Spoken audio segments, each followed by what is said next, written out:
اول وکوینج دزانن کمبیناما یا ایرل بدری جبریا 37 سال جالیه دولت پاس یا رژیم صدام و گلی مای حلب چه و قتل عام هات کردن ده شخص شهید قتل عام حلب چه همون شهیدن آزادی دموکراسی و دقیق ریز گرفتنی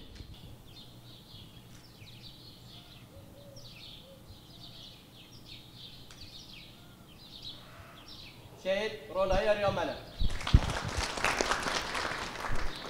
اول وکوینج دزانن بریا 37 ساله 16 آذر 1988 جالی دولت عباس یا رژیم یا صدام و یا ظلم لسر گل مای حلب چه به چک قدخکی کیمیا قتل عام هات کردن با هزارا جن و زاروک دوی قتل عام هاتن شهید خستن ام و گل وارگه جارک دین و قتل عام شهمزار دکین ام دیسا سرساخیش گل خواهی حلب چه را دخوازین او نه قتل عام دست پیکیه نه بی قتل عام داوی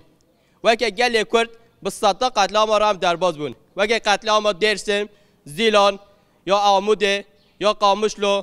یا جزیر و که دن به هزار قتل عام لسر گل کرد هاتن چه کرن و که گل کرد جبو کن پیشامان قتل عام بگیرن دوام یکتی خواه خورد بکین و که هند زانن 27 ثبات جالی ریبرتی و بانگ کات گرتن تشتا کل پیشامان قتل عام بگیرد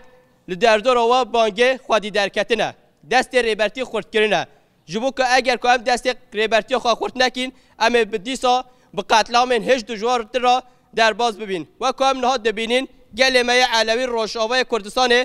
بری قتل عام مازن و تکرن او جی یک پارچه وی ذهنیتیه اینی تشته حیا که هم اتفاق خواه خورد نکین ام نکاری خواه جوان قتل عام رزگار بکین جبوی هم جارک دین قتل عام حلب چه شهمزار دکین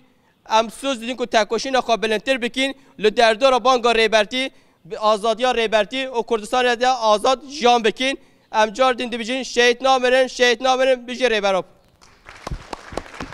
شهید نامرن